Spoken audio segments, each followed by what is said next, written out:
G'day swingers and welcome to Macca'S Old School episode 24. We're starting to climb up a little bit finally. I've got a fantastic, very special guest for you today. It is Friday, May the 19th, I think it is. Is that right, Marcus? 19th? Yeah, I got the nod.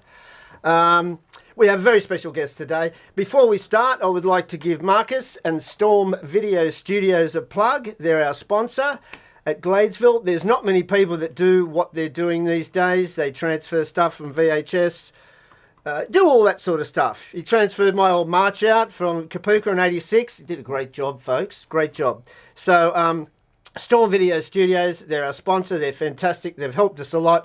So thank you very much. Please check them out, Gladesville, Sydney. Like and subscribe too. I always forget to say that. But we appreciate all our 225 subscribers now. It doesn't sound like a lot, but it's a lot to us, and we're most grateful. We're so grateful for our guests and that as well. It's about them. It's not about the little fella. Okay, so, right. We've got that out of the way. Today's guest, he is an amazing man. He's had a very interesting life. Excuse me. He is really a leading authority on crime and Australian criminal history throughout this continent. He's a wealth of information. I would like to welcome Mr. Ray Mooney. Good morning, sir, and welcome, Ray. Thank you very much. It's a pleasure to be the 24th. You're number 24, really sir.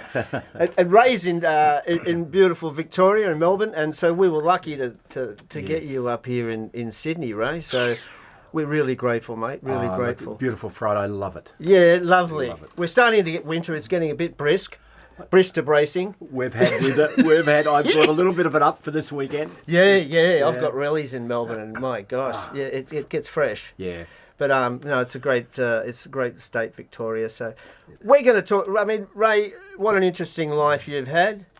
Screenplay, novelist, and a theatre productions. Done all sorts of things.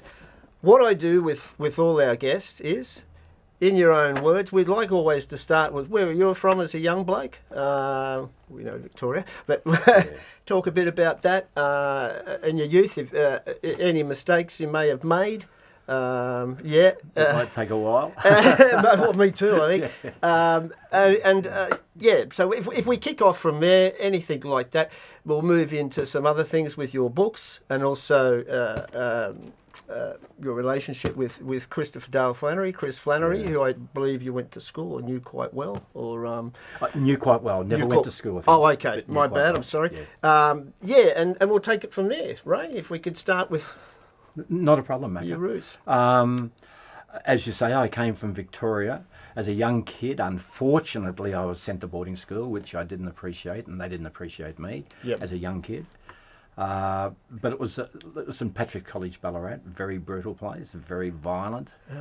In every back then, the boarding schools were. They escaped scrutiny, unfortunately, but they were bad places. I was happy to get out of boarding school. In fact, I overheard my parents mention that if he doesn't pass his exams, there's no way we're bloody sending him back there. Well, I failed my intermediate. Yeah, I was going to say, straight away. Yeah. I failed my intermediate and got out of it. Then went to a good school, another Catholic school, but a very good school, St Kevin's in Toorak, because my parents were involved in hotels. Oh, okay, pubs, yeah. That's why I went to boarding school. Publicans traditionally sent their kids to boarding schools. Yep. It's long hours and hard work. Yeah. Hours. And they wanted to keep the kids away from the pubs. Yep. And that was basically the reason they sent us to boarding schools. So anyway, I finished up going to St Kevin's, which was in Toorak, which was the other side of where we were living. We were living in Essendon, so I get to train it every day. I was lucky enough to have been a pretty good sports person. Mm-hmm. So gained a bit of a sporting reputation, winning a few state titles as a schoolboy, and went and did physical education at Melbourne University, which was back in those days a diploma, but a university diploma. But didn't want to teach, so finished up managing my father's hotel when I was 21. That was in South Melbourne, the Montague Hotel in South Melbourne. Right. Were you happy with that, Ray, or you were sort of, it'll please my dad? I got married young, was socially immature, Yeah. a lunatic on grog, and I do mean that, an absolute lunatic on grog. Right. Out every night playing up as you moved into that culture of potentially being a good sports person. Yep. Or a good knockabout sports person, somebody who could get out and get on the piss every bloody night but still perform well. Yep. That held a bit of a status back in those days, not Yeah. today, but back then it did. It was It's stupid, but it if did. you're young and fit, you can leap tall buildings in a single bound, can't you? It's different now. Yeah. And being socially immature, didn't know how to cope with the small amount of success that came with being able to do that. Yeah. So I finished up when I was 22 being charged with rape, Yep. of which I was guilty, Yep. and finished up with 12 with a 9 in Pentridge, and deserved every day I was sentenced to. I don't have a problem in the world of that. Yeah. That was after a crazy, drunken young night type Sure, thing. but it was no excuse. Being Yeah, drunk no. was no excuse. It was just I was immature, Yeah. entitled, everything you could possibly lump on somebody Yeah. who deserved their right whack, and in the end I got my right whack. Yeah. Tried to get out of it, pleading not guilty and doing everything I possibly could, and not unfortunately, but the system found me guilty. Yep. And I was sent to Pentridge prison. Yeah. Wow. And Yeah. At 20. No, the rape happened when I was 22. Yeah. The trial happened when I was 23, so I Yeah. went into prison when I was 23. Yeah. Right. And that's where I met Chris Flannery, because he was only 18 at the time, and he'd been sentenced for the same crime. Yeah. With a fella called Laurie Prendergast. I've heard. Yeah. Of Laurie. Yeah. Yeah. Yes. So as it turned out, I became very close with Chris inside. Yep. For reasons that had to do with sport. Yeah. Right. We were in different divisions. When I went in, I was what you would call a squarehead. And a squarehead's somebody who doesn't have a long criminal record. Like a straighty. Yeah. Yeah. They are, a newbie. Yep. They're not a crim in inverted commas. Yep. As opposed to being somebody that was the opposite side of the fence, called a boob head. Yeah. Somebody who'd come through the boys' homes, somebody who you knew was always going to be a yo-yo in and out of prisons their entire life. Yep. Yeah. So we were from different cultures and different backgrounds. Chris had come through the boys' homes, Yep. Morning Star boys' home, when he was 14. It's horrific. I know some of the homes years ago, the boys, it's horrific, some of the shit that went on there. It was, Look, you honestly can imagine. Everyone Yep. says, oh, you couldn't imagine. Of course you can imagine. Yeah. But they were bad. Yeah. Morning Star was really bad, run by Franciscan friars. They fucked the arse off little kids. Chris was 14. Basically monks, sort of like a monk. Yeah. Monks, and who believed that the way to reform people was to inculcate them with that culture of believing in a so-called God and bashing the shit out of people, so that ultimately. And you can't expect anything positive of that. It's only going to get worse. You beat the shit and rape a kid. I mean, my God. Well, there were so many kids who went through the boys' homes. Like, Morning Star probably wasn't the worst in Victoria. I know you had your Tamworths up here and whatever, but we had Bayswater, and Bayswater was even worse. And I finished up getting to know a lot of the people who'd gone through most of the boys' homes. Yeah. In fact, I made it a point to get to know them and to know their stories, because And similar stories in all cases, like bashings and rapings galore. Look, they changed slightly. The interesting thing about the boys' homes is that I believe that it had a lot to do with the difference between Sydney crims and Melbourne crims. Yep. And there is a big difference between the two. Not so much today. Today's Yep. changed, but I'm going back to the 50s, 60s, 70s Yep. of last century. And there was an incredible difference between the attitude of Sydney crims and Melbourne crims. Yep. They hated each other, and for legitimate reasons. And the main reason was New South Wales had an attitude of the boys' homes were based upon the Borstal system in Great Britain. Yep. So was Melbourne, but Sydney, New South Wales had a concept where you were allowed to get privileges if you were if you accumulated a certain amount of points. Oh, I see. And Right. points were given for certain types of behaviour. For example, Yep. in New South Wales, if a kid was escaping from a New South Wales boys' home and someone yelled out, "Dingo, go dingo," they got 25 points. Now, the system was that if you received 50 points, Yeah. you were allowed a special home visit. You were allowed to go home for a weekend. So all the kids were encouraged to do and give up, give up their friends to accumulate points. Yeah, to rat your friends. Yeah. Totally. Yeah. Now, when Jeez. you're a kid, you don't understand that. You don't. There's It's a no way in the shocking world, ethic to you know. have, but you don't. Yeah. And because it's accepted in among the kids in the boys' homes, that Yep. became part of the culture. So Melbourne Crims always looked down their nose at Sydney, yeah. Crims because they thought they were informers. But the truth of the matter is that was it wasn't total bullshit, but Yeah. it was part of understanding why it was. Sydney Crims Interesting hated point. Melbourne Crims. yeah. And they hated them with a vengeance. Now, the interesting thing was that Sydney Crims hated Melbourne Crims because we had not a legacy, but we had a reputation. Yep. This is Crims from Melbourne of working in with coppers, which they bloody did. Yeah, I look yeah. back on all the tough Informing and gangs, what have you. the and yeah. Canes and all those. They all work with known coppers. Yeah, All working yeah. with known coppers. The coppers were working with them, and I'll explain it probably later. Sure, when we talk sure. a little bit more about Chris.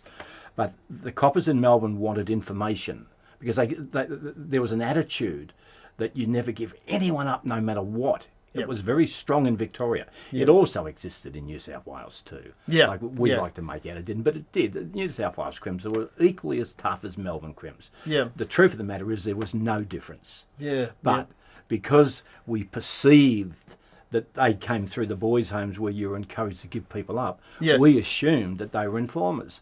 The truth of the matter is, being an informer or not an informer has to do with how you are encouraged by who controls the scenarios. And of course, the scenarios are always controlled by the police, Yeah. who are working with the top crims. Exactly. You know, the police have always franchised heavy crims, you know, McPherson's, the Andersons, the Saffrons, who you've mentioned in your podcast. Yes. Yeah. They were Yeah. franchised by police. Yeah. Oh, look, the Totally. whole so Totally. corrupt, and particularly 60s, 70s, 80s sort of thing, wasn't it? Honestly, how many on the payroll? My God. and, you know. and I don't have a problem with that, by the way. I hope I'm not sounding as if that's a moral judgment, if that's how it worked. No. I'm just, it's how it worked. Yeah. Yeah. It's just the way it worked. It's yeah. not a moral judgment. Yeah. There's Different parts of me time, quite different- like it. Yeah. Yeah. Like, for example, and I'll try and make the point. Yeah. Everyone used to say, oh, these screws inside are corrupt. Well, as far as I was concerned, I wanted the corrupt screws. Why? Yeah. Because you could get bloody vitamin pills in. You could Chocolate get in or what- something, or yeah. bloody eggs, and you know, Yeah. it never worried me about the corrupt screws ever. Yeah. Later on, the drug trade changed everything Yeah. because the drug trade back in my day didn't exist as a trade. Yeah. It was yippee pills for truck drivers. It was grass. It was a hangover from cocaine from the 20s and 30s. Yeah. And then the introduction of R&R from America, from Yep. the Vietnam War, started to change the whole scene. But Yep. back in the day I'm talking about, Yeah. there were no drugs. There were no drugs in Pentridge. Yeah. Like in the 7-8 years I was there, I never saw any fucking me. drugs. Yeah. I did later on see a bit of grass. Yeah. Because you that could- was maybe just- a joint or something. Yeah. Exactly. Yeah. And that's how it worked. But the things that we wanted from screws were things like vitamin pills and medicine and all that stuff. Yeah, I yeah. loved the fact that screws were corrupt. Yeah, It yeah. never worried me. in Packet the of least. Bickies or a block of chocolate or something as well wouldn't go down astray. Yeah. You Well, know. that's exactly right. And the only way you got it was through, and I never looked at them as corrupt screws. Yeah. I looked at them as screws who understood that people Hmm. needed to be treated with a little bit of generosity and respect. Yeah. Yeah. Later on, it changed because of the way that drugs infiltrated prisons, and of course and now it's sort of like you've yeah. got more chance of getting drugs in prison than you have down in bloody the Yeah, Cross, yeah, I've heard it's right? rife. Yeah, so... Well, yeah. it has been, I suppose, for 20-odd years. And who started all that? Well, it's not hard to work that out. Yeah, yeah. You know, there's no way you got bulk drugs in the prisons unless you had screws who were prepared to take it in. Some No way in the contacts. world. Yep. And of course, we'd make out that, oh no, hang on, it's all the contact visits. Let's search all the contact visitors. Yeah. When everyone knew it was. Exactly. I was even with the contact visits, the amount of searches that go on. I've got a friend that visits someone at Goulburn, and he said, "You've got no idea. They check, you know, it's unbelievable." Well, they check babies' nappies, you know. Yeah, he said, mate, he goes once a month or something. He said it's just a whole procedure. Yeah. You know, it can take a couple of hours, he reckons, sort of before he actually sees the person. So where did the drugs come from? And again, please, this is not moralising that it's wrong to have drugs in prison. If drugs help people, great. I couldn't give a stuff. Yeah. It's the money and the violence and the enforcement and the coercion that comes with it that I find hard to deal with. Yeah, right. Jeez, 12 years. You got, with 9.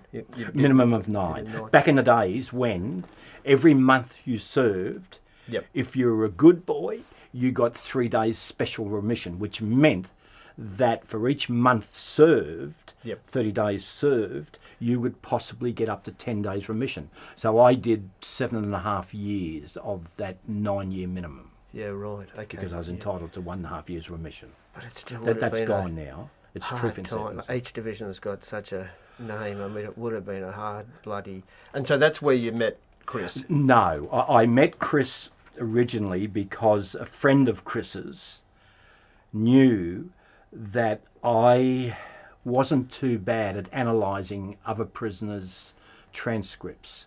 Okay. And they'd just been found, he and Laurie had been found guilty of rape with mitigating circumstances. It was a special case. Right. And they were given 7 with a 4. Now, Chris was basically as cold as anyone. Laurie wasn't cold. And because he pinched the woman's purse, and the woman told her mother, and it got out of hand, and they played up in court something terrible. Both of them, you know, Chris was out, like he was young, and they were ferocious in terms of how they played up in court, called everyone a maggot and what have you. So they were found guilty. And that wouldn't have helped. Wouldn't have helped tell what the fuck. And the reason I know this is because he asked me if I'd read his transcripts, and he said, "Look, I've got a good lawyer but I just wanted to I wouldn't mind if you'd be prepared to read him." I didn't know him at the time. I had no idea who he was, but I knew his friend really closely. Right, okay. He was in B division for the Heffies, for the boob heads. I was in A division for the Suxon dogs, for the square heads. Oh, okay. We were in different divisions. Right, okay. And there's 2 things that I will lock into this story that happened simultaneously. One was me reading his transcripts. I read them. I said, "Look, mate," I said, "I'm not the best person in the world to give advice, but here's a couple of factors. See what you think. Pass them on to you, from you. Pass them on to your lawyer." And he did. They got a retrial, and but they played up in court. And they were found guilty and got exactly the same sentence again, which you always get. If you beat it and you go and you get found guilty again, they always give you the same sentence again. So he finished up with that sentence. Now, simultaneous to that happening, I'm in A division. I'm not a bad sports person back in the day, and I'm looking after the football team. And our football team's A division. And there's 6 football teams in prison. Sport in prison is a really big deal back in the day.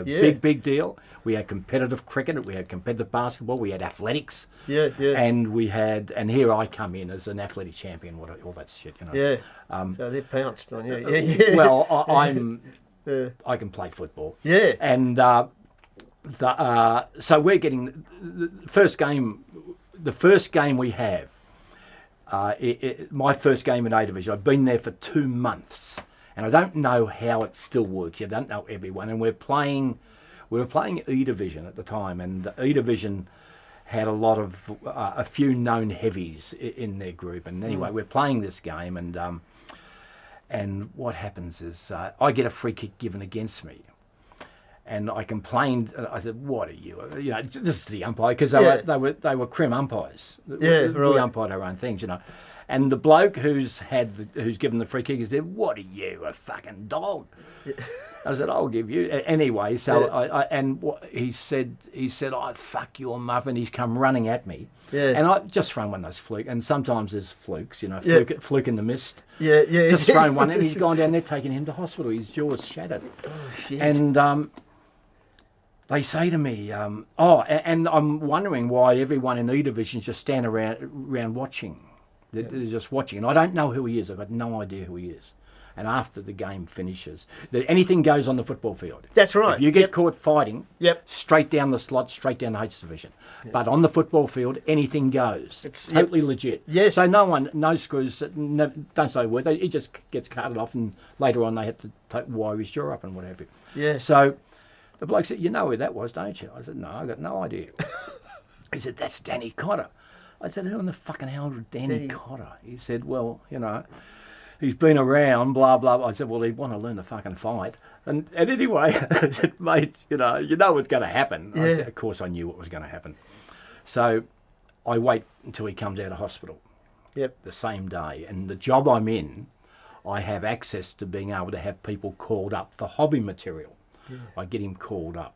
Because I know he's at his weakest. Yeah, right. And he's got that wire coming out. Oh, shit, broken jaw. Painful.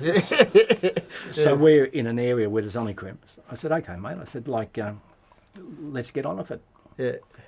And I know, I can see it in his eyes. He's had enough. He said, "Nah, it's okay, you're too good."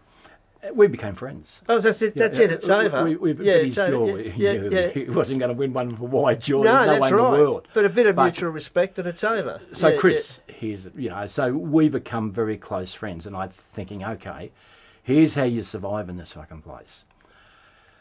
Every other game, all the Crims would punch the shit. They'd all jump in and punch the shit out of everyone. I was going to say, not me, but they would. It was. So I said, "Okay, good one." So what I did was I set out to recruit. This was a time in Pentridge where there was a new wave coming through. The old guard, the McPhersons, the Freemans. They'd had their day. Yep. There's a new guard coming in, no different than what happens in the wars up here. There's a new guard coming up, the Dominicans, and there's a whole new guard coming through, and they're ready to have a go. Yeah. So I get all these I get Chris, I get Jimmy Pappas, and I get Paddy Chammings, and I get about 6 guys sent down to A Division so they can do education courses. Oh, right, yeah. Why? So we can play in the football team. In the football team. We never. Frogs about education. We win the grand final that year. This is pathetic. We won the grand final. They never punched the shit out of us once. It never happened. And I'll tell you what, it was good times. It was a good time, yeah. So Chris and I, we became very close. And I used to say to him, I said, "Mate, look, you're young. You've got everything going for yourself. What are you doing? You want to set yourself up." Yeah. And he said, "Mate," he said, "Ray," and we were very, very close inside. Yeah. Because we'd seen a couple of things that each other had done, so we trusted each other. And I said, "Mate, here's what you should think about doing. Start to do courses." "Oh, don't talk shit, Ray." No. I said, "Look, take advantage," because he's a really good-looking guy, and at his best, he could talk Butterwood, at his best. It was good news, at his best. Right. And I got him doing the salesmanship course, and he gets good. We do it. We help each other. Yeah. And he gets pretty good marks. It transfers into him being assessed properly for parole. That was what I was trying to set him up.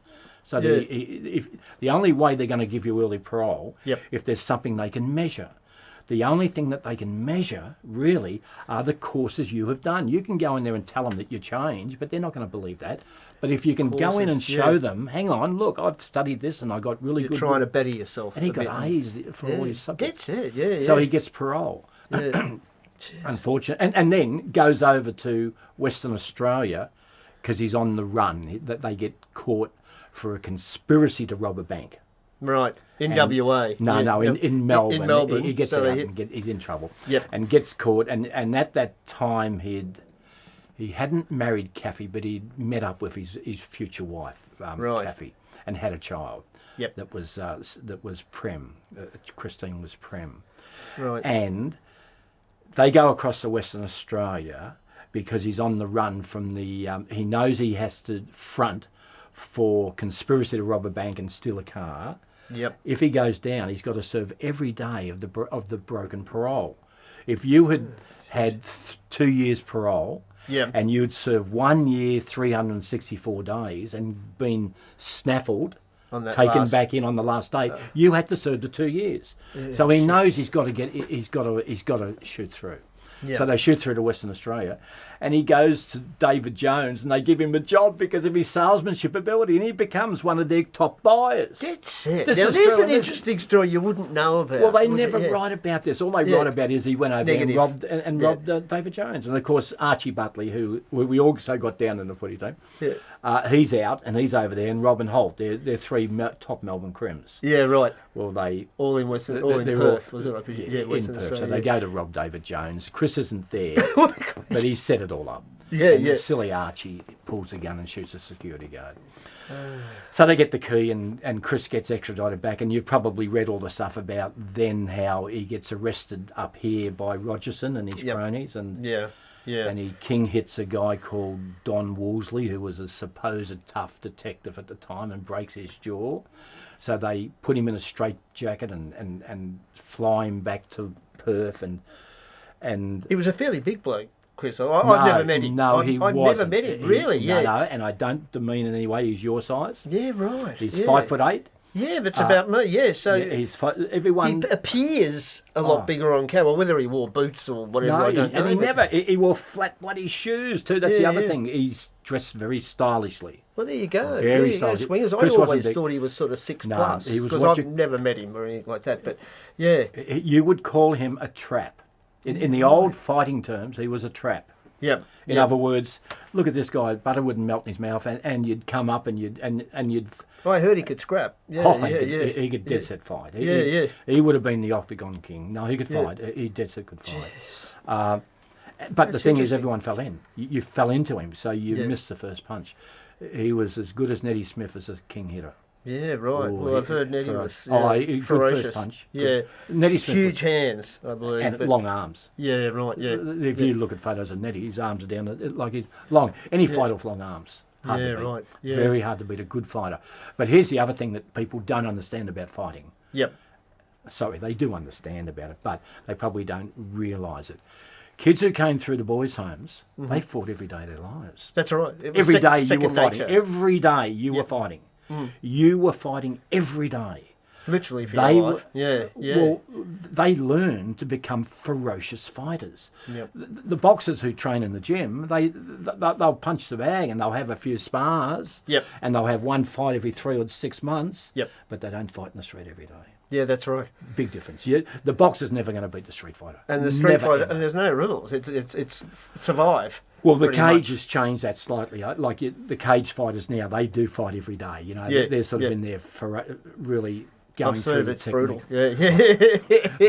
I'm always terrified. Do I bump now? You know, you never know if someone's going to pull out a cutlass and cut your arm off, or that's take you down. That's unbelievable. So from there, Chris, I believe, got into some drugs, some coke and what have you.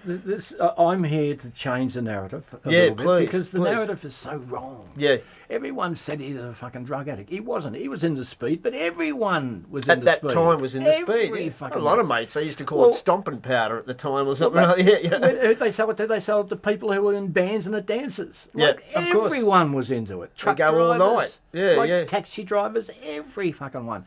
So he took it as much speed as anyone else would have taken. Yeah. You know, and I was with him. And look, I'm lucky because I've never ever needed to take a drug, and I haven't, because I was into sport and a little bit more into fitness. Yep. Plus, I was 4 years older than Chris, so 5 years older. So I was sort of like I didn't need to. But when he was on speed, he was as docile as anyone.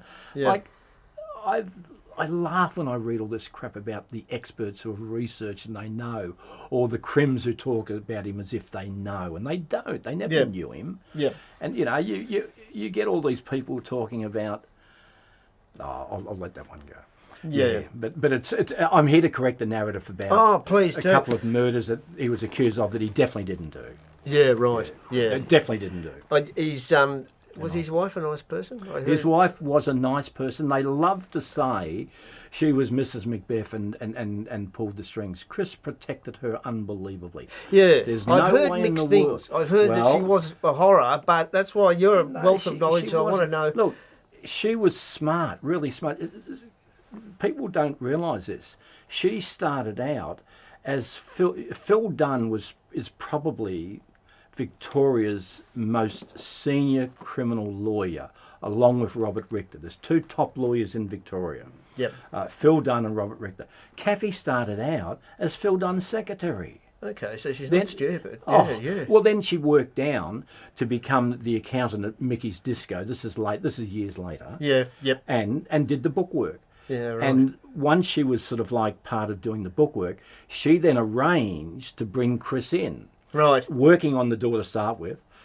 6 months later, they buy 10% of shares in Mickey's Disco. But they mortgaged their house to do it. Yeah, right. See, yeah. people done it.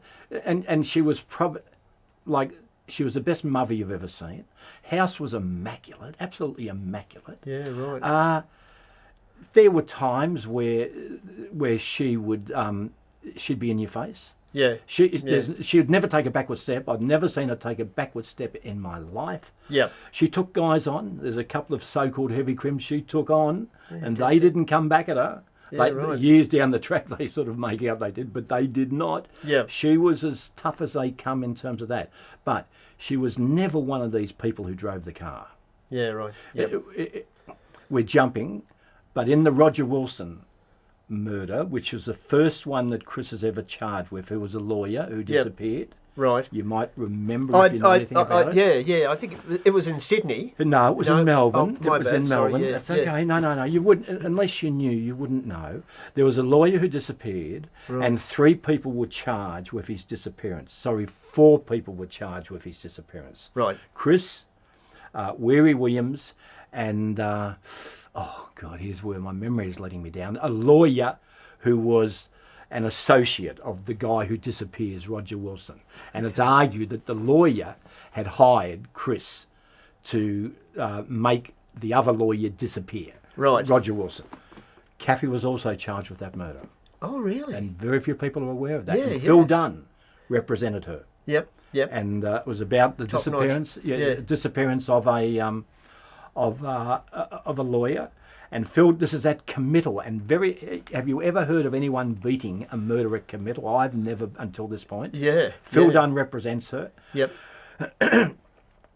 During the court, he turns around, the magistrate's up there, being all official, turns around, he said, Phil Dunn jumped up and said, I call Roger Wilson. And this is the guy who's dead, who they're charged with murdering. Everyone turns to the door. Yeah. This is true. Yeah. And then walks a little old bloke named Roger Wilson, because he had to do it. They had to get a Roger Wilson. Phil Dunn turns to the magistrate. He said, you expected Roger Wilson to walk through the door, didn't you? Yeah. Well, how do you know he's dead? He's smart. So Kathy gets dismissed. She doesn't get that. She's dismissed at court. You'll never read that. Yeah. Because what an know incredibly smart move. Oh my God. Yeah. But I think Kathy had a little bit to do with organising that one too. Yeah, really. She was smart. She was very, very smart. Your opinion, Ray? I like her. Who was responsible for knocking him? In your opinion? Chris. Yeah. Okay. Yeah. I'm not going to bullshit that. No. Yeah. I will tell you a couple of murders where the narrative is that he also did this, where he took money to kill his best mate and all that shit. I'll talk about that's total bullshit. Yeah, right. But I do believe that with the Roger Wilson one, no, I think that that's a fair one. Yeah. Okay. Yeah. And his eventual demise, Chris. Yeah. What are your thoughts on that, Ray? With whatever you can say. No, I don't want, Well, put it this way. Just interesting. You're right when you say, what are your thoughts? Yep. Because no one except the person or people who did it have any idea. Yep. They are all going on hearsay or imagination or deduction. Yep. My deduction is that Rogerson organised for him to be murdered. That's my deduction. And it was coppers who picked him up out the front of the Connaught, coppers who he trusted, Yep. Because there were some police that he trusted. Yep. In the car, and the moment that in the car, bang, bang, bang. That's my deduction. And then I reckon he was put through the furnaces where they used to burn all the guns. Yeah, right. Yeah. Is that my? No. You're right. That's our door. That's fine. We can keep going on. No there. worries. But Yeah. So, but I wasn't If there. you like, well, let's go back to he got picked up at the Connaught. Just tell that part again. Yeah, we can, fair enough. Yeah. We can Yeah, find no. that out.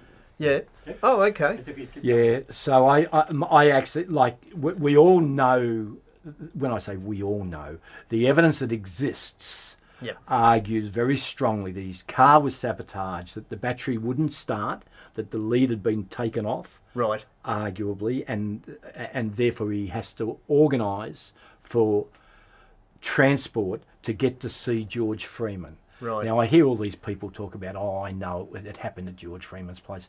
There's no way in a million years it would have happened at George Freeman's place. No, Freeman's one of the smartest cookies in the world. He would have been part responsible with McPherson, Freeman and McCann Yep. to work out with Rogerson and a few other known cops, Duff and the other bloke, he turned out to be a lawyer, that the only way we get peace is if Chris Flannery's put off. Yeah. And they've all agreed to it. Because to them he was a loose cannon, basically. Yeah. And there's been no other evidence that it wasn't that. Yeah. Like, yeah. it's just so obvious that that's arguably what happens. Yeah. You can't trust, unfortunately, the writings of people like Ned Smith, who had vested interests in selling books that they were writing. Yeah. You can't trust the so-called people who arguably say, no, I know what happened because I was there, he was buried here, blah, blah, blah. Because the people who would have done it, they would never have told anyone. They would have been, Yeah, they were good at what they did. So why are they going to tell anyone? If you were smart, why would you? And Yeah, why tell them? Yeah. And I hear all these stories coming out now that, oh no, he was killed at George Freeman, blah, blah, blah. Why would... They're selling stories. They're pushing their stories. I'll come to you. Yeah. They'll come to you with the stories. They will. Right. Yeah. No, That's very how it interesting. works. That's interesting. I just wanted your views on that as well. Roger Rogerson, he had his fingers in a lot of pies. I can't believe. Just briefly, I said I've actually met him through the clubs. I wasn't a personal friend or anything like that, and I've met him a couple of times back in the 90s, you know. And I was working at a club there. He'd come in a few times, so I'd get him drinks and VIP him a bit. But I didn't know him personally. But he had his fingers in that many pies. I can't believe that why he's in jail now. I can't believe that whole fiasco. It's Mate, he's still in the VHS area. yeah. It's He's still doing VHS transfers, mate. He didn't see the survival. Oh. I can't believe it. I just saw it because from my opinion, he's not stupid. You know, and he had he had a reputation. You didn't mess with the man. But I just can't believe him and McNamara did. I just shake my head. He must have been absolutely strapped for cash, and I don't know. You know, Look, it's not. What's your opinion, Ray? Well, strapped for cash, I don't know. Yeah. But what I do know is that part of the satisfaction that comes with doing something and getting away with it. Yep. That's a bit of an addiction. A thrill. And it's always there. Bit of a high type thing, everyone, natural sort of high. yeah. Like he was doing dozens of things up until that. Yeah. You know, he's still doing a heap of things, Yep. bringing people together, taking commissions for putting people in touch. He was the Prince Andrew of the fucking police force here, you know. Yeah. Taking money for putting people in touch with the bloody Queen. Yeah. Rogerson was the smartest crim we've ever had. Yeah. Yeah. Okay, that's not to say he doesn't do something stupid, because he does. Yeah. He brings himself undone by working with a deal. The whole thing was incredible. I mean, you know, Well, what's incredible to me is not getting caught. That was just stupidity. Yeah. What was incredible to me was working with McNamara. oh. That's what is the guy who's written the books about how corrupt the police are. And yeah, he's not the brightest. Yeah. well, But you I would couldn't think- believe it. And at a storage unit, you know, average Joe on the street, there's cameras everywhere these days, and particularly in a storage But I think facility. they knew all that. I just thought. Yeah. What I'm thinking is they're never going to work out that we're at the storage area. Yeah. See, that's what that's to me. They're not stupid. They know about surveillance. They know how all that works. They're just thinking that it's never going to get to that stage because this guy's going to disappear and no one's ever going to find him. So why would we be looking at the storage units? Yeah. You know, what they Something's don't clicked work and- out Yeah. is that the kid's been left there by friends. Yeah. So right. the friends are able to dot the last location Yeah. of where they've left their mate. That's what they've That's where they've brought themselves undone. Yep. Yeah. If you think of it, That's true. Yeah. like honestly, never that's- returned as well. The guy Well, disappeared. Yeah. Like, you know. And Yeah. the other thing is that what we don't know were the truth of the rumours Yep. that the other people wanted Gower off anyway. You know, Yeah, that, right. we don't know how true that was. Yeah. So that's why Rogerson and McNamara aren't going to be worried about cameras at the storage room. Yeah. They're Yeah. not stupid. Like honestly, Yeah. they're not stupid. Yeah. That's, Something yeah. happened, and yep. and here's what we do. See, we create a narrative, mainly driven by police. Yep. Well, look how stupid they were. Look at this. You know, what a fucking idiot Yeah. this guy is. He's stupid. Yeah. But they're not Is really factoring in. No, they're unlucky. Yeah. Right. That's Because my ever since that happened, I've said to myself, he's not stupid. He's not a stupid Never bloke. was But I stupid. can't He was believe a what went smart- down there. It was, yeah. Rogerson was the smartest crook who ever lived. Yeah. In hundreds of years' time, Yep. where we do our list of who are the greats in Australia, Yep. it will always be Ned Kelly. Yep. Ned Kelly will always be the number one. Yep. You'll probably jump, if you're looking at Melbourne, to Squizzy Taylor.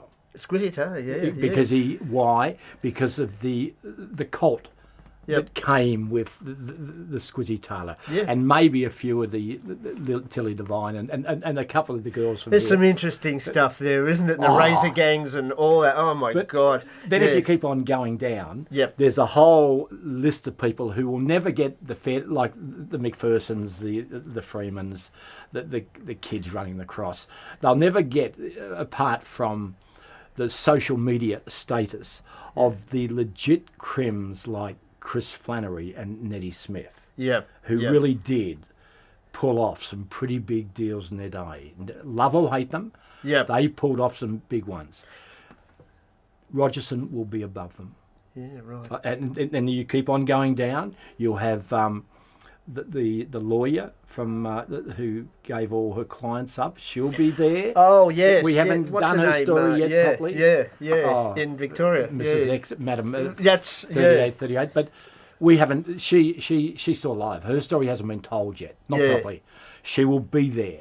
Because what she did, she single-handedly did the whole work of the Piranha Task Force. Oh, unbelievable. And made them look like fucking idiots. She's still in protection or something, isn't she? For the she's rest hidden. of her life. Yeah. For the rest of her life. Because there yeah. must be a lot of people that would be keen to. Gatto. Her old man was a top judge, like her uncle was a top judge. Oh, really? Yeah. Oh, her uncle was the governor of Victoria. Yeah. Anyway, the thing is that there'll be a list of so-called heavy. Chopper Reed will be there. Yep. But he'll basically be a social interest list because Yep. he was the smartest. To me, he was smarter than probably most people. Everyone said Chopper was an idiot. He was no idiot. He was no idiot. He way in was the very world. entertaining. I mean, the guy could have had his own talk show, I reckon. And actually, Graham Henry, who we've done a few times, and he's been a very good man to us. He could have had his own talk show. The guy can really is interesting and entertaining. Absolutely. You know? And I think Chopper was really entertaining, and he was pretty bloody funny at times too. Like he had a sense of humour too. Like he could take the piss out of. Oh, Yeah. and This is I never met him again. You would know better than me, know him but pretty well, you know, but yeah. But he'd appropriate other people's stories and embellish them, which is what writers do. You know, Yep. I spent 30 years teaching professional writing at tertiary institutions. That was my job for 30 years, how to teach people how to write. Yeah. I forced them to read Chopper's book, and there was a reason I did that. Yeah, yeah. And because he was the most read author in Australia, and despite the fact that a lot of people used to deny it, but this is what happened with Chopper. Every book he wrote, it went to 12 people. 12 people read every book he wrote. That never happened with any other writer in Australia. The lady who wrote The Thornbirds went close. Oh, yes. She was huge. Paula McCulley. I think she's passed She's dead, a few years ago. Norfolk Yeah. Island she died on. That's yeah. right, yeah. But she went close. Yep. And Bryce Courtney went close. But Chopper was the only guy whose every book he wrote, it was read by 10 different people. That's See, phenomenal. I had no, you don't know that. Yeah, absolutely amazing. phenomenal. He was our Frank Hardy. Yeah, he right. really was. He was a real. He got yeah. there was a pancreatic or something cancer, or he got the terrible one. Yes, there's no coming jaundice, back. He finished up with Oh, jaundice, bloody hell! No, he was. He died a bad death. Yeah, I saw a final interview with him as well, but yes. But yeah, no, look, great character. Oh yes, how many plays, Ray? As well. I mean, you're a playwright, you're a screenwriter, novelist. Well, let me finish the story with, and I'll quickly. Please, yeah. Too long. I'm just interested in what you've done too. It's bloody interesting. Yeah. It's fine. But anyway, the thing was that when I was in Pentridge with Chris, there was Hates Division, and Hates Division was the punishment section. Oh, that's a shocker. For prisoners who had played up or who needed protection. Yep. Or who were people like me. You were put into...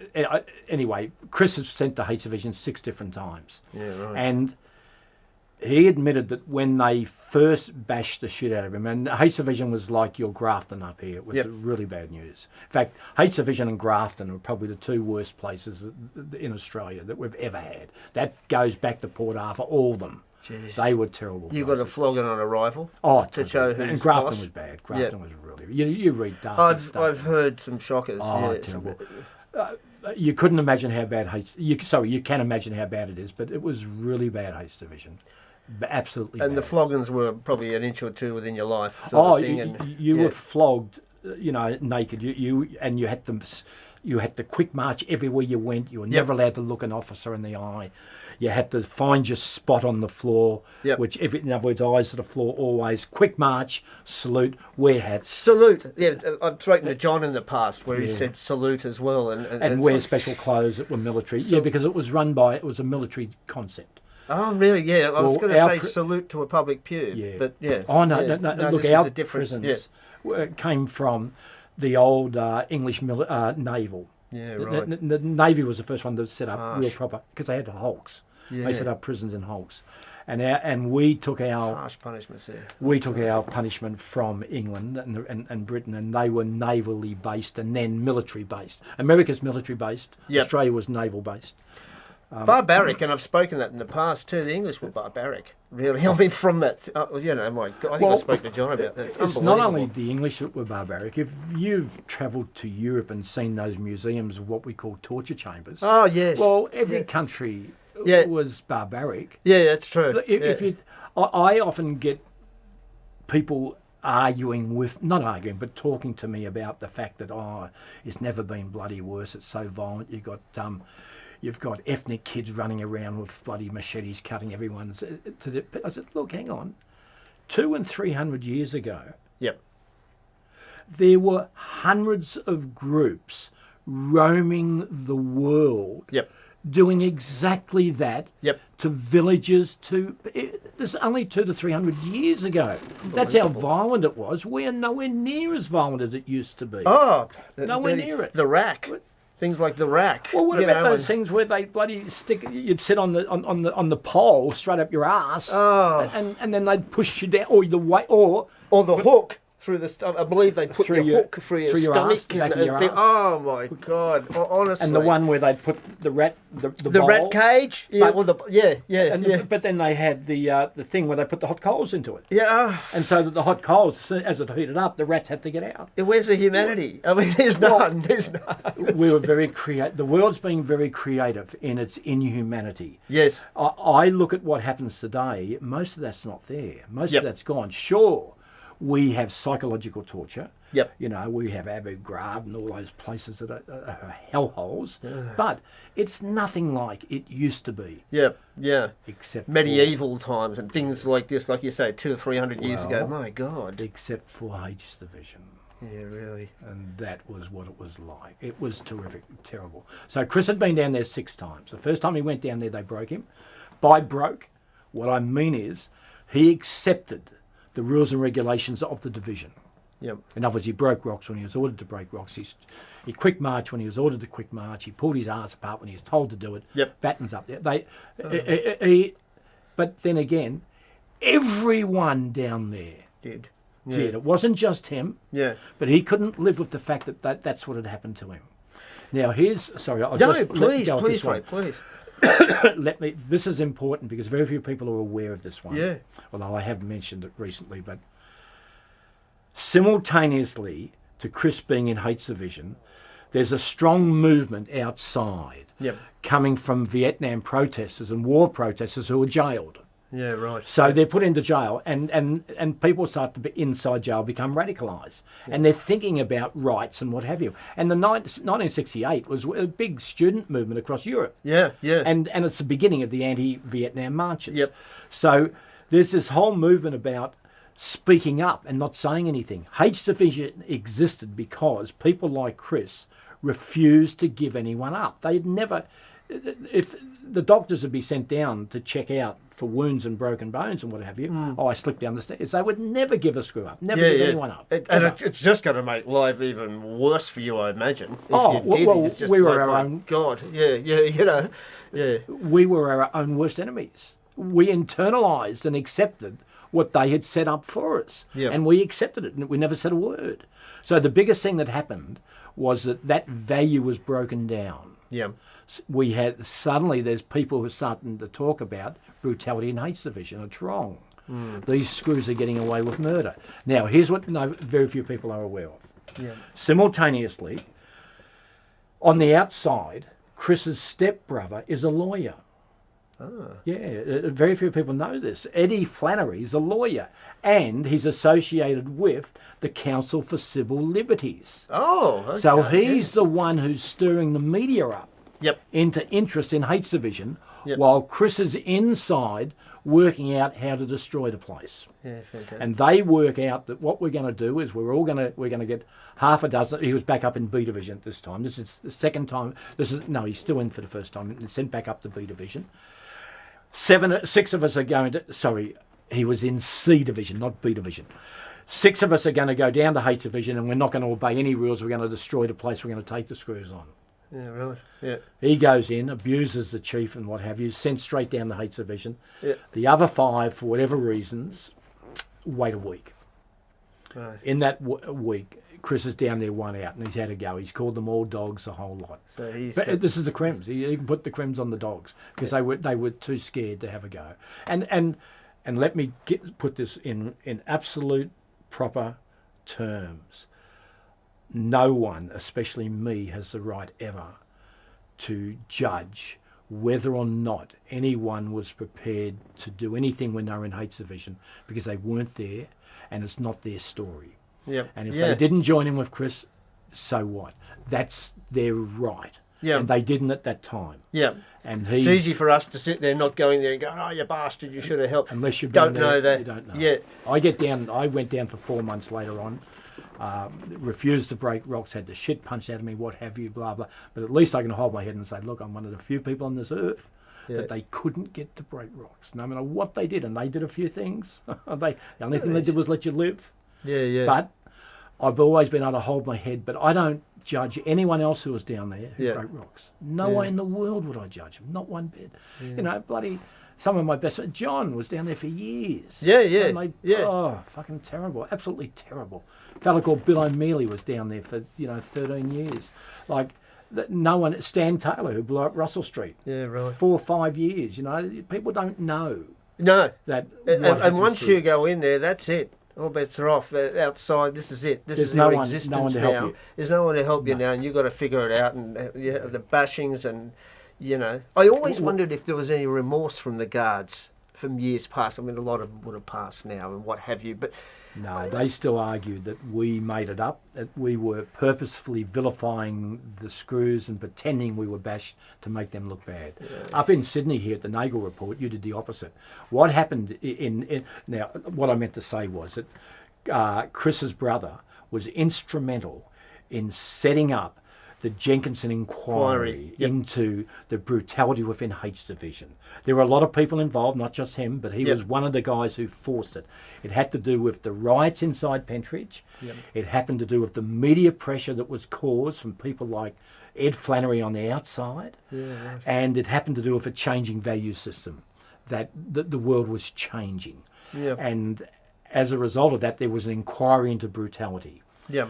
Not one prison officer ever acknowledged that they did anything wrong. They all got up and said it never happened. The prisoners are lying. Not one Isn't that religious interesting? person Yeah. Yeah. who was down there. Not one school teacher. Not one person who was in any way objective ever got up and stood by the prisoners in the inquiry. As a result, it was a total whitewash. Yeah. No screw was ever charged. There were 6 recommendations that maybe there was bad brutality in 6 occasions, but they were never ever charged, and nothing. I find that unbelievable. Yeah, yeah. A few things happened though. That the brutality had to sort of lessened because it went in stages. Brutality in H Division.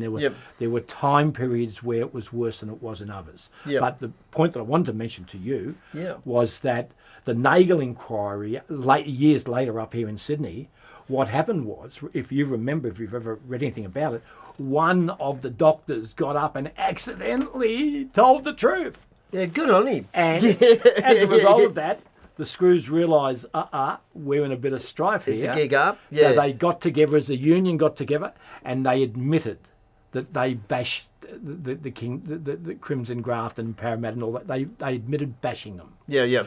But they said we did it for legal and the right reasons. Oh, but at least whereas in the Victorian one, Jenkinson inquiry, they never admitted a thing. So they still today deny it happens. But there's too much evidence. Oh, absolutely. Because I heard Parramatta Jail was a bastard as well. I know a few people that have been in there, and they said it was fucking horrible. Oh, you know? well, John, and like that. Yeah. John went through Parramatta. And bashings were rife. Flew over Silverwater. Flew over. Talked about that many times. And like yourself, John's a great writer. Oh, he said, best. I'm not bad. I said, mate, I think you're terrific. Because I'm in between 2 books, sort of, bits and pieces. When I get the chance, I read a paragraph and then come back to it. And he's a great writer. Look, I don't put my name to a lot of things, but I put my name to he is our most important crime writer. Yep. And our best crime writer. He's a natural storyteller. He's our Frank Hardy. Yeah. He's a genuine Frank Hardy. You're terrific No. as well. But it's easy for us to be it's easy for us to shake each other's hands, but the truth is I don't put my name to that unless it's fair dinkum. Yeah, no. He's very good, and he really enjoys it, and he researches thoroughly, and I mean, terrific writer. On the ball too. He's good memory. He's honest. Doesn't have to embellish it to make himself tougher than what he was. No, that's right. A lot of people play that game. Yeah, amazing. I think he did about 30 or just over 30 years, which is, I know, amazing. Good, and I trust John. And well, look, there's two little bits I'd like to touch on before we do wrap up or whatever. What do we have? I think we're coming up to an hour now. Have a toilet break? I'm right. You're right. Yep, I'm right. Yeah. So unless you do. No, I'm fine. Yeah. So I've got 24 minutes left on this tape. Okay. Yeah. So we should be able to wrap up there. I think so. Yeah. I just like to ask you a bit about your writing. Oh yeah. Sure. You're a novelist. You're very this Hang on, astute man. And you can ask that question. And also Wall Street. The most important question he just stuffed up. What? No, I'm only joking. Oh, only joking. Still rolling, Macca. All right. Yeah. So, Ray, what I wanted to ask you was a bit about your writing. You're a novelist, a playwright, a screenwriter. I mean, can you tell us a bit about that? I know you've done a lot of books. I believe about 16 on Goodread and what have you. And can you tell us a bit about a couple of books that you really enjoyed? Whether it be the one on H Division or whatever. Enjoyed writing, you mean? Yes, enjoyed writing and just a bit about your writing, mate. And I find it fascinating. Okay. I've seen you comment on shows too, Australian, crime stories and and things like that. And I thought this is a very clever man. Yeah. Well, look, I started out when I was in H Division. Yep. Because I wanted to reveal to the world how bad this place was. Yep. So before I left Pentridge, which was in 1975, I was in H Division in 1973 for just under 4 months. Right. For being a spokesperson during a riot, when you weren't allowed to be a spokesperson. Now, I saw how bad it was, how they were, because I refused to break rocks, they tried pretty hard to get me to break rocks, and I thought, okay, fair enough. I could become a boobhead now and play that game of the only revenge I'll be satisfied with is if I physically do something to someone. Like, for example, I've never forgiven myself for not going back to St Pat's Ballarat and destroying the place. I always thought that I was weak and I didn't do it. Yeah. And I should have, even though I was only a kid, 11, you know, but 11, 12, 13, 14, 15, but I knew I should have. And when I was in H Division, I was scared of the fact that the hatred I had was going to become indelible in my personality, because I could feel it. I could feel it. I could feel I just wanted to hurt them. Yeah. So I said, okay, fair enough, right. What am I? At the time, I was sort of doing a lot of study inside. I was lucky to be the first prisoner ever to start a degree in prison and complete it. So I was, and that's despite when I was in H Division. Yep. And had to sit for exams in the middle of winter. They stripped me naked in case I was going to cheat. Eighth Division was a great place. So anyway, I decided I'm going to become a writer and reveal to the world. So when I got out of H Division, I still had another 2 years to go.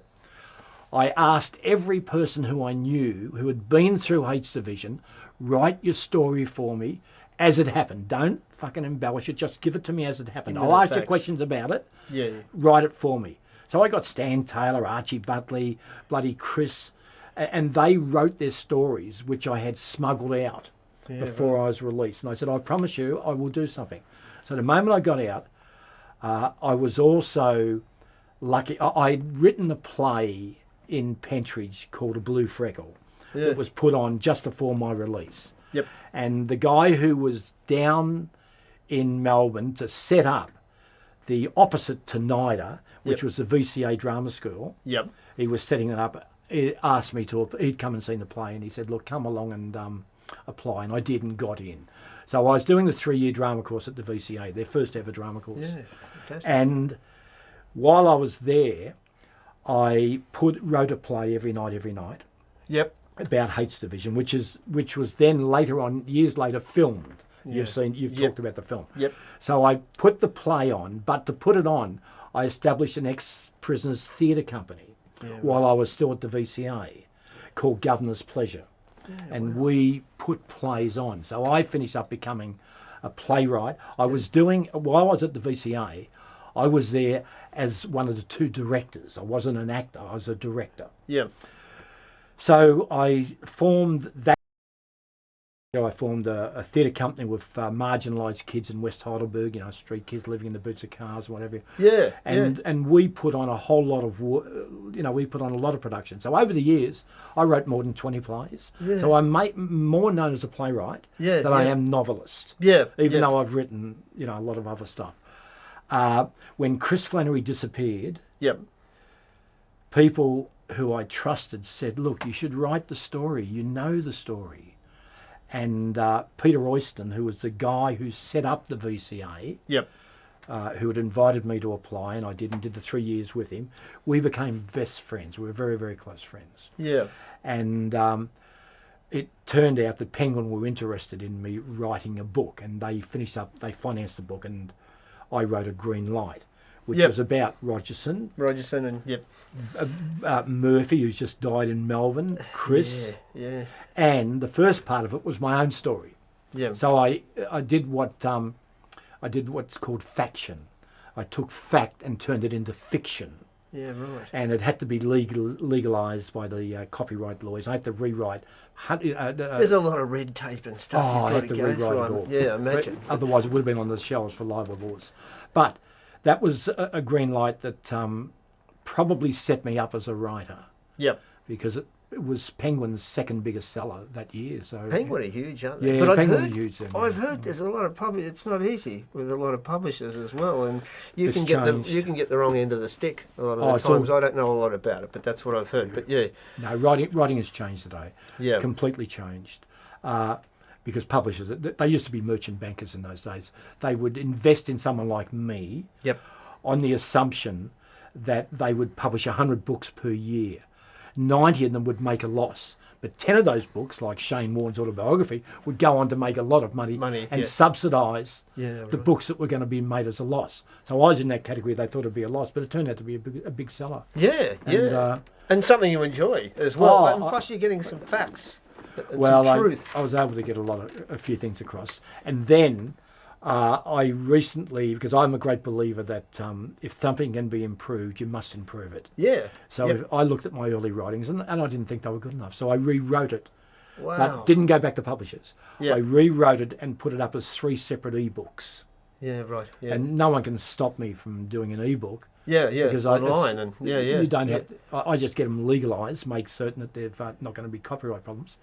And everything I publish now I do as an ebook. So I've done quite a few ebooks, which is on my website. If anyone's interested, Please. you can check out the website. Yes. Just Google RayMooney.com. Ray Mooney, and because I certainly have. I find you're a wealth of interest, mate. I mean, honestly, and you're very highly regarded in Australia, particularly with crime and things like that. I know that for a fact. You're very respected. I appreciate that, Mac. Yeah. I don't write outside of my world of expertise. Yeah. I stay within my world of expertise so that I get my facts right, and therefore people trust what I do say. Yep. I'm all at sea when I've got to embellish bullshit that I really don't know. Yeah. Yeah. And unfortunately, too many crime writers do that. Yeah. Oh, mate. What I'd like to do is as well, I'd like to finish off.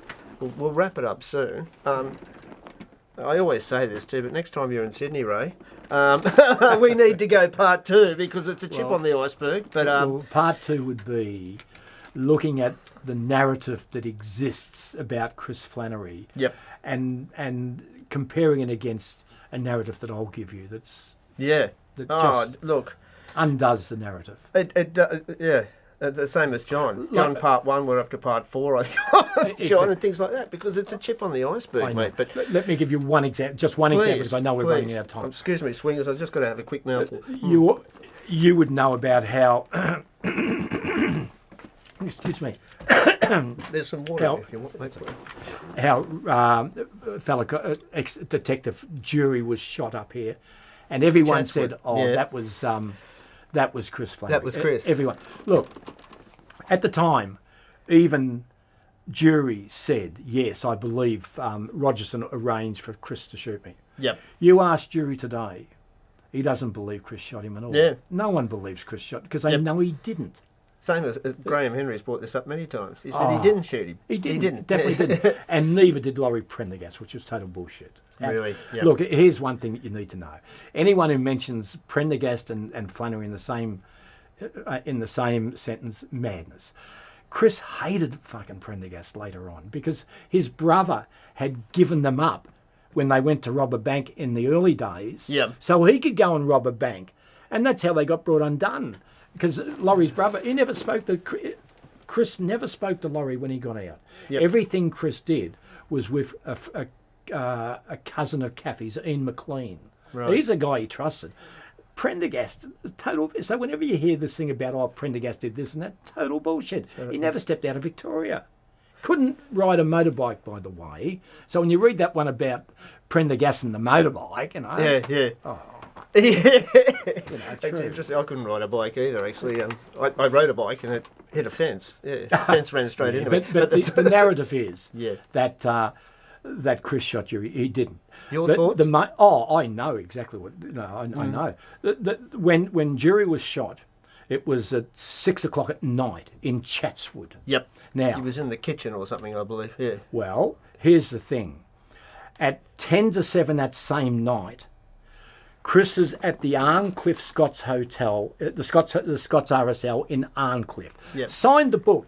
The people above him and the people below him have been asked whether or not that's true. They've both said, yeah, of course he was here. Yep. So here's what the police have done. And this is straight away, by the way, straight away. They have gone and tested how long it takes to get from Chatswood to Arncliffe yeah. in peak hour traffic. Yeah, and it's not a quick trip. Whatever night it was, I don't know, but Yeah. it's a night time. Peak hour traffic, Yeah. a minimum of 90 minutes. Yeah. A minimum of 90 minutes. Yep. That is why the police never, ever questioned Chris over Jury. They knew it wasn't him who did it. Yeah. Now, they knew that. Yeah. Did they ever It's tell you? interesting. Yeah. No. Where have you ever read that? Yeah, never. Like, Yeah. what about the book In the Line of Fire? Yep. A whole book on and Blue Murder. Yep. It's always Chris did that. Yeah. When McNamara got up and gave his evidence against Rogerson, blaming Rogerson for standing over him when Gow's killed, McNamara says, Rogerson said to me, look, Flannery was that off his fucking face with coke, I wouldn't let him near a gun. Yeah, right, yeah. And I did it. Yeah. And that's the evidence that McNamara gives in the trial. That's there in the trial. Was that in the papers? No. It's in the trial transcripts. Yeah. So the real narrative, unfortunately, goes against police propaganda. Yeah. It goes against the vested interests of these so-called crime writers who have written books on Chris. Yeah. It just goes against the truth of the narrative. It's total bullshit. Yeah. And then you'll get things like, oh no, Chris is the type of guy who would have taken money to kill his best mate. Why? Because he killed Eustace. What a lot of bullshit. The last guy in the world he would have killed was Eustace. Yeah. Rent-a-kill. They pushed that rent-a-kill thing all the time. And here's the other thing about rent-a-kill. You read the Nettie Smiths of the world. Oh, he called himself Rent-a-kill. Rent-a-kill was never mentioned until after he disappeared. Yeah. That was a moniker that came So it's a media thing as well. Total invention. Yeah. Look, so there's another narrative that... So many docos you see on it. The first thing is, Mr. Rent-a-kill. Yeah, I'll shoot anyone for 10 grand and all this sort of. Yeah. And he, and I just get so disappointed. I do. And he was, like, the one thing I do know about was a murder trial called Loxley, and the reason I know about it was because I was one of his witnesses in the trial, so I know it really well. Yeah. Loxley was the guy who was found at Menai. Yep. Down at 30 miles south of Sydney. Yeah, it's a fair way. And arguably. Chris supposedly confessed to Brian Murphy after he broke down in tears, wanting to spill his guts about how, look, do you think they'll only charge you with manslaughter, Brian? You're my mate. You can sort of... This is after Chris has kicked Murphy out of Mickey's for getting standover money and wouldn't talk to him, wanted to fight him and kill him over the killing of a fellow called Colin Byrne. But the narrative, what happens is that Murphy verbals Chris. The only evidence that exists is the evidence in a verbal by Murphy. Yep. It was such a weak case that the magistrate up here in Sydney gave him bail on a murder charge, never unheard of. But the case was so weak. And of course what happens is that a doctor dies who's required to be able to give very important information that justifies how you could argue that the verbal sheets that police produced were actually manufactured because the doctor had given false information. And the manufacturing of the verbal sheets included some of that false information. At the first trial of Loxley, where Chris Flannery is charged, it was a hung jury. In the interim, between that and the next trial, the doctor dies. So they no-bill him. Oh, gosh. There's so much that people mysteriously passes. All they do know is the narrative that's out there. I keep reading about how he shot Jury and killed Loxley, and as if he'd do anything for money, and it's just so bad. Yeah, and all that stuff came up. Like I said, when he passed or disappeared, all this stuff comes up, and it's got it between media. But you trace it back to Nettie Smith's first book and the ghostwriter for that. Yep. Because see, what you do is, if you want to embellish yourself to your publishers, you bag somebody who you know is dead. Yeah. But you put them in the bad category. Yep. So you go and read what Nettie Smith wrote about his best mate, Chris Flannery. Oh, what a dog! He'd kill his best mate for money. Why? So that everyone would say, "Oh, good on you, Nettie. That's exactly what we need to hear." Yeah, it's very sad. Very sad. I find that really disappointing. Unbelievable. Well, look, I would just like, we're going to have to wrap it up soon. Mate, it's been fantastic. I'm enjoying it. I'd like to ask you about Wall Street. You wrote a book, reference Wall Street. I wrote 2 books. 2 books, sorry. Yeah. A Pack of Animals. A Pack of Bloody Animals I wrote with the crime writer John Kerr. Yes, who's got his own publishing company. Yep. And the second one I wrote called Gangsters with Badges, about Wall Street. And then I'd done a stage play years earlier called The Truth Game. Yeah, right. Yeah. Your thoughts I mean, I remember it was a bloody horrible thing at the time. I think I was about 21 at the time. It was in 88, I believe. It was everywhere on the news. 2 young coppers just butchered, you know, and set up. Yeah. I'd like your thoughts on that. Oh, Ray? Well, you're right. That's exactly what happened. But it happened the day after a known criminal who was a suspected bank robber was executed by the armed robbery squad. Yep. Now, I heard they were they were pack of cowboy thugs. Look, I think every armed robbery squad in every state has always had their ups and downs. Wild West. So that was a payback for the killing of Graham Jensen. Yeah, right. No doubt in the world about that. As a result of that, 4 people were charged, or 5 people were charged. One was given immunity on the grounds that he turned informer against the other 4. My knowledge of it, and I know it probably better than most people, is that one of the people who was charged would have been guilty.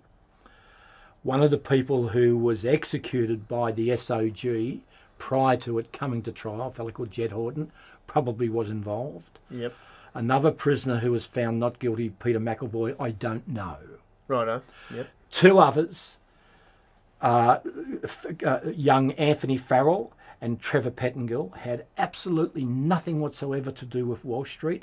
The police knew it. It was why the prosecution never went in hard, because they tried the 4 together. Yep. The main witness was a 17-year-old kid who had also been charged with the murders, a fellow called Jason Ryan, who was so young, was prepared to say anything they wanted him to say, and he was the main witness. And he would have been shitting himself as well. He was terrified. Say this, okay. Yeah, he was absolutely terrified. But the police were prepared to send 2 innocent people, and this is Trevor Pettingill and Anthony Farrell, and this was one of the worst crimes of all time, to jail for the remainder of their lives on fabricated evidence. It was that reason why I became involved and wrote the stage play, and then later on the 2 books. And I've been writing about it forever. They've refused to have inquiries into it because there was too many people who would have been indicted for their coercive and immoral and arguably illegal behaviour in coercing witnesses to give evidence. Big news. It was a big story at the time, and a horrible bloody thing, you know. Well, but that and the Winchester killing with the 2 executions of police. But that's right.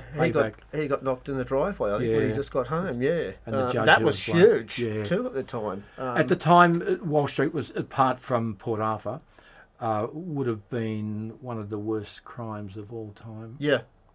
Port Arthur. Wow, that was horrific too. Actually, my old folks were in the Arrow Cafe. I think it was something Arrow Cafe. Yeah, it was. They the were Arrow there Cafe. 6 days before he walked in and did that, having coffee. Could have been any day. So it could have been. Could have been any day. You know, but we're going to have to wrap it up, yes, Ray. And been a pleasure. I'm going to have to keep you to you next time you're in Sydney, or a Skype or a Zoom. We're fully equipped. Marcus can do all that, but I would love to talk to you again down the track, mate. I really would. You are just, I've really enjoyed it, mate. You're a wealth of knowledge, and this is what it's about too. It's what it's about, Swingers. It's Australian criminal history. This gentleman here today has had a bloody interesting life, and this is why we do this. So I'm most grateful, Ray. Thank you so much for coming in. It's terrific. It's a pleasure to be asked. Thank you, sir. Thank you. Oh, really enjoyed it. And he's got a hell of a shake, this man, I tell you as well. No, but it's been great. That was episode 24, Swingers. Please like and subscribe. We've got plenty more to come. We've got that huge show, which I promoted recently. That'll be mid or late June with Graham Abbo Henry and a surprise guest on there. So there'll be 3 of us from the pub, the Bayview at Gladesville. Storm Video Studios with Marcus, our sponsor, please. Does fantastic work, all the old videos, things like that. There's not many people around that still do this sort of thing, and he's been very supportive of us as well. So check that out. Thank you very much, Swingers. Mr. Ray Mooney, thanks again, sir. Pleasure. Been really fantastic having you. Good on you, Swingers. Take care, and we'll see you soon. Bye.